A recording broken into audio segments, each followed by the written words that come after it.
Imagine you're stolen from your home as a young child and forced into a life of servitude in a strange land. Your life, and even your name, is at the mercy of frivolous aristocrats who consistently treat you like an exotic toy. So when the winds of political change sweep across the country, you finally have the chance to secure your freedom and get revenge on those who tormented you. But it comes at a profound cost. You must turn your back on the woman who claims to love you like a son. What would you do? Hello, and welcome to History by Jackie. Today we're going to shine the spotlight on Louis-Benoit Zamor, a royal mistress's slave who joined the French Revolution to regain his freedom. In return, history branded him a traitor. Let's get into it. Zamor was born around 1762 in Chittagong, a city in the Bengal Suba. And just to help any of my fellow geographically challenged friends out there, Chittagong still exists today in Bangladesh. There's a lot we don't know about Zamor, including how he entered the slave trade. At the time, the Bengal Suba was ruled by the Mughal Empire. In reality, the British East India Company had been running the show since 1757. The company relied heavily on slave labor to further its ambitious expansion goals, often exploiting the local Bengali population to this end. The area was also regularly raided by pirates who would kidnap Bengalis and trade them in for cash and goods. So it's possible that Zamor entered the slave trade through either of these avenues, but we're really just not sure. And this isn't the only thing we don't know about Zamor. Like many enslaved people, we have no information about his parents, early childhood, or upbringing.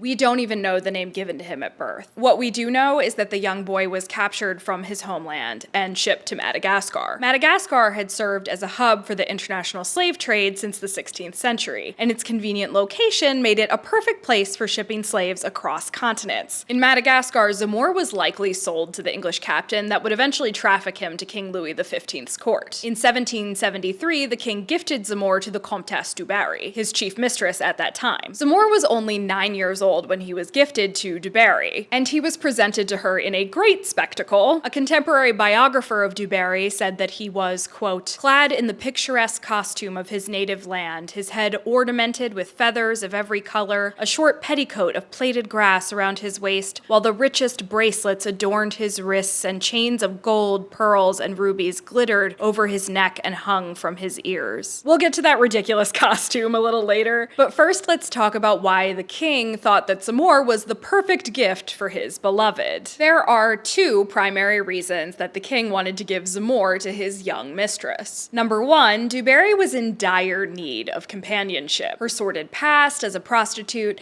and common origins resulted in her becoming largely ostracized at court. The king could have a mistress, in fact it was expected, but openly sleeping with a former courtesan was just one step too far for the French courtiers. She only had a few people that she could truly call friends. Giving her a young page boy for companionship may have been the king's way of keeping her happy. There was also the matter of status. I mean, we are at Versailles after all. The king showered gifts on du Barry, and many of them were specifically designed to bolster her questionable title and falsified noble heritage. He wanted du Barry to have all the trappings of a French aristocrat, and it was extremely fashionable for noble women at that time to have black page boys as a kind of accessory. Wikipedia even classifies them as a decorative page. The noble class across Europe saw acquiring black pages as the perfect way to flaunt their immense wealth and global influence. Disgustingly, these black pages were seen as a kind of travel souvenir. They even portrayed these slaves among their most valued possessions in their portraits as a statement of power. Anne Lafont, art historian and professor at Paris's School of Advanced Studies in the Social Sciences, wow, that's a mouthful, eloquently describes this nauseating phenomenon as she studies these two portraits. Quote, in both cases, the young black slaves are pushed to the edges of the paintings and smaller than their mistresses. They gaze at them in adoration,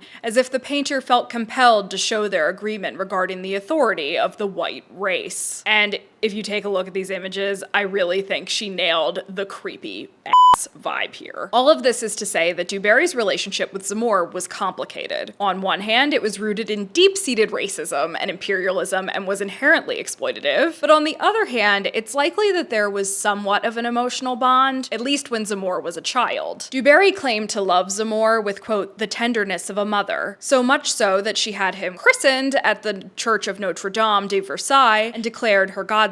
But when it came to her standards for maternal love, the bar was in hell. She basically treated him more like a plaything than a child. Du Barry was said to have considered Zamor among her favorite people at Versailles, Versailles, second to her dog, Doreen. Zamor's life at Versailles was not a happy one. His day-to-day duties included following du Barry everywhere she went and holding her dress train or her parasol. And alongside these essential tasks, he was also assigned to serve the dog. According to one of du Barry's biographers, quote, Doreen sipped her coffee daily from a golden saucer, and Zamor, between whom and Doreen a mutual dislike existed, was appointed her cupbearer. On top of that, Zamor was well known as a kind of court jester, who provided amusements through tricks, pranks, and general impertinence. That same biographer described Zamor as, quote, full of intelligence and mischief, simple and independent in his nature, yet wild as his country. He fancied himself the equal of all he met, scarcely deigning to acknowledge the king himself as his superior. The king was just as thrilled by Zamor's mischievous nature as du Barry. In fact, the king even named Zamor the governor of the mistress's chateau at Lucien. Some historians, especially the older ones, will point to this as some kind of sign of love and affection, but the truth is that this title was ultimately intended to be a joke. Du Barry also enjoyed dressing Zamor up in fine clothing like her own personal Ken doll. She was known for her interest in lavish fashions and flair for the exotic. In fact, she was the first at Versailles to keep parrots. Her bird's elaborate rose-bedecked cage is featured on display in her apartments at Versailles. She basically did the same thing with Zamor. She became obsessed with adorning him in immensely exaggerated and grossly inaccurate attire that was intended to emphasize his foreign origins. And this kind of fetishization of his exoticness likely permeated every interaction he had with the French nobility. He was reminded basically daily that he existed solely as a novelty and display of wealth. Du Barry, the king, and other courtiers regularly referred to Zamor as being African. Even one of du Barry's biographers calls Zamor a, quote, son of Africa. And as we've already established, Zamor was not African. He was from Bangladesh. But he very likely had seedy ancestry and was dark-skinned. And of course, according to the French aristocracy, all black and brown people came from the same place. Even the name du Barry picked for Zamor exoticized him. He was named after the noble savage archetype character from Voltaire's drama Alzire. And funnily enough, the Zamor character in Alzire is a rebel leader wronged by Europeans. At the end of the play, he stabs the colonizer who stole his wife, but ultimately recognizes the power of forgiveness and converts to Christianity. Du Barry was so close to having an accurate namesake for him. So close. Most of the sources and popular media about Madame du Barry sweep her poor treatment of him under the rug. In fact, many of them justify or excuse it. There's a lot of romanticization of their relationship in general. And yes, I'm looking at you, my Wen. The movie Jean du Barry is offender number 1 in this department, and it was released in 2024.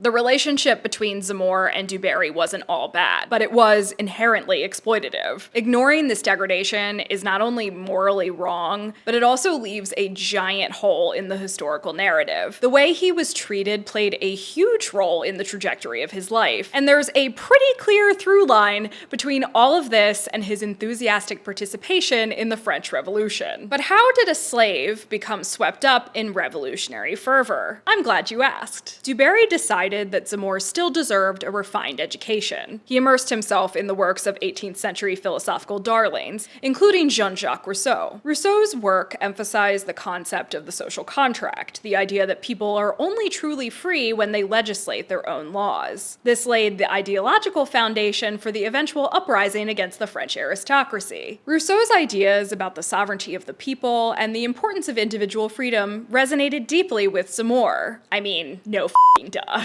When the king died in 1774, du Barry was exiled to a convent for about a year, and honestly, I couldn't figure out what happened to Zamor during this time. It seems like it's essentially a black hole. But what we do know is that when she returned to her chateau at Lucien after her exile, Zamor was there and remained in her service. But when the French Revolution kicked off in 1789, he finally saw his opportunity to right the many wrongs he'd experienced over the last 16 years. He joined the Jacobin Club and became a loyal follower follower of George Grieve, an Englishman who described himself as, quote, a prime anarchist and subverter of despotism in two hemispheres. Quite the title. This guy sounds insufferable, honestly. Grieve wanted to see Du Barry on the chopping block, but the reasons for this are pretty unclear. Some of Du Barry's biographers suggested that he'd made some moves on her in the past and she'd turned him down. There's no evidence for this. Others believe that he simply wanted to see any aristocrat go to the guillotine. And despite Du Barry's common origins, her former position as chief mistress meant that she'd come to represent the excesses of the monarchy. The point is that Grieve wanted to see Du Barry's head roll, and Zamor was ready to help Grieve make that happen. And before we go any further, I actually want to look beyond Zamor's role in all of this. He is often used as the scapegoat in this situation, but the truth is that Du Barry made herself a very easy target for this negative attention. Her chateau was robbed in 1791, and a lot of her valuables were stolen. In fact, so many items disappeared that some historians have theorized that Du Barry actually orchestrated the robbery herself as a way to hide and move assets that she didn't want seized by the state. After the robbery, she launched a massive public campaign to get her jewelry back, including releasing a pamphlet that listed all of the valuable possessions that had been stolen. And this detailed inventory served as a potent reminder of the lavish lifestyle she had lived at Versailles and hit more than a few nerves with the French people. She also took 4 trips to London in an attempt to recover her lost baubles. And during this time, Zamor stayed back at Lucien, but he knew exactly what she was up to overseas. She met with and entertained French émigrés who had fled to England to avoid execution, an action that was strictly verboten under the new government. And apparently she was even presented at the British court to King George III on one of these trips. I mean, it's not such a good look for her, given the political climate at the time. But when the cat's away, the mice will play. So while Du Barry rubbed elbows with French émigrés and the London elite in April 1793, Zamor became an office bearer for the newly established Committee for Public Safety. Quick review of European history here. The Committee for Public Safety was stood up as a kind of provisional government body that was supposed to defend France from its foreign and domestic enemies. It also gained a reputation for being just a little overzealous about that mission. In August, Du Barry returned to France to find that her chateau had been sealed by the state. George Grieve had used the information trickled to him by Zamor and others in Du Barry's household to get her arrested for treason. Luckily for Du Barry, she had entrenched herself in the local Lucien community. The committee received a petition with over 59 signatures and testimony from the town's mayor pushing back on the arrest. Friends in high places, am I right? Du Barry was released and returned to her chateau, much to George Grieve's chagrin. When Du Barry discovered that Zamor had assisted with the arrest, she immediately dismissed him from her service. Zamor was finally a free man, and one would think that it would be time to walk away and create a new life for himself. But he wasn't going to let Du Barry off that easily. In September, Du Barry was arrested again on charges of, quote, aristocracy and insissus, both of which were acts of treason. These accusations were similar to her first arrest, but the stakes were now much higher. The Committee of Public Safety had started the Reign of Terror, which involved formally executing around 16,000 people in about a year. Many more people died in prison or as victims in various massacres that swept across the country. Du Barry vehemently denied being an émigré or assisting émigrés in leaving France, but she did confess to burying some jewelry, fine china, and other assets on the grounds at Lucien. She'd revealed this in the hopes that the state would spare her life. Spoiler alert, they did not. On top of her partial confession, Grieve presented a mountain of evidence he'd found from Lucien. There were also witnesses who testified that she'd intended to flee France and aid others in doing the same, including Zamor. History often talks about Zamor's sworn statements against Du Barry as though they were the linchpin in her trial and the primary driving force behind her conviction. But the truth is that his testimony was one among many, and it played a relatively minor role in sealing her fate. This moment may not have been significant for the trial, but it was definitely significant for Zamor personally. He signed his testimony Louis-Benoit Zamor, born in Bengal, revealing his true birthplace for the first time. And I gotta say, that's a pretty impressive you to the people who spent over a decade misidentifying him as African. Madame du Barry lost her head to the guillotine. Du Barry made quite a scene, begging the executioner for mercy and resisting every step towards the scaffold. We don't know if Zamor attended her execution, but it's interesting to consider how he might have felt about this. Warning to all of you history purists out there, we're entering the speculation zone.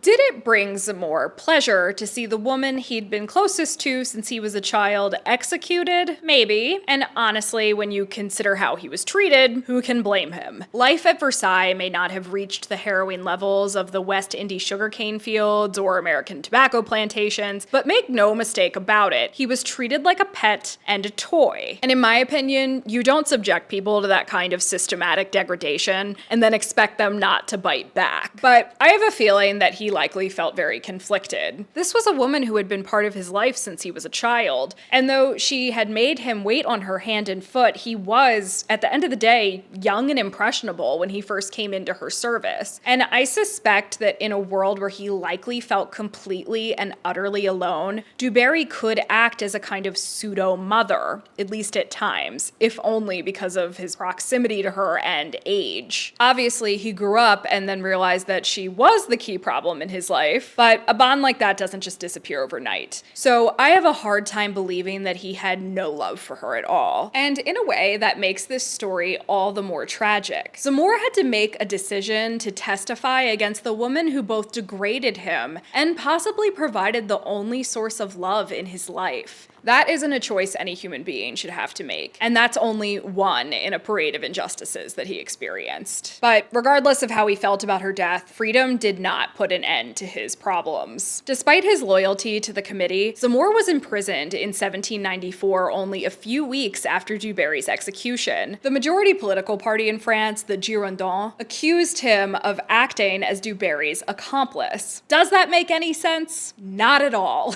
But the paranoia of this period was real, and Zamor was yet another victim of a revolutionary government that had its heart in the right place, but ultimately was a total clusterfuck.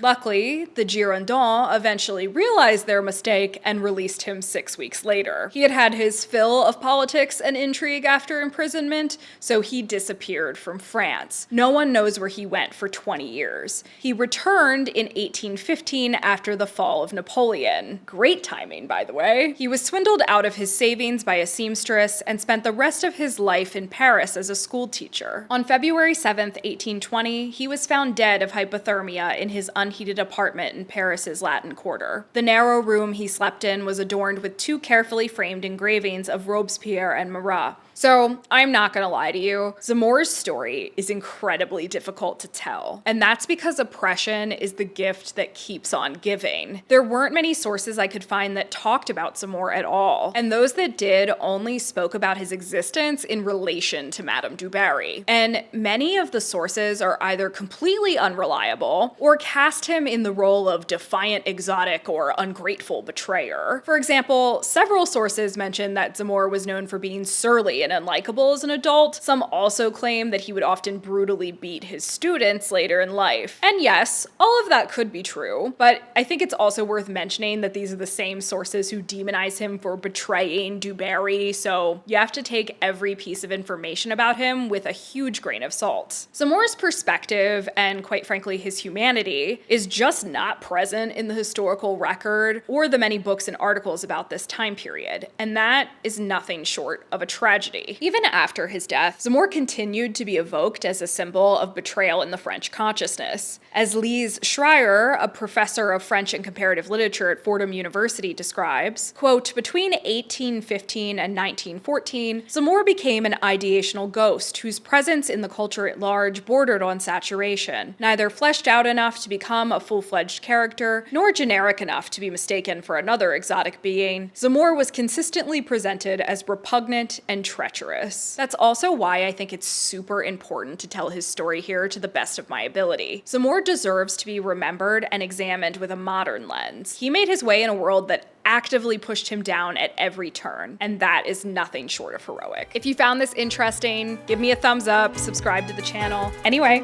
see you next time. Bye.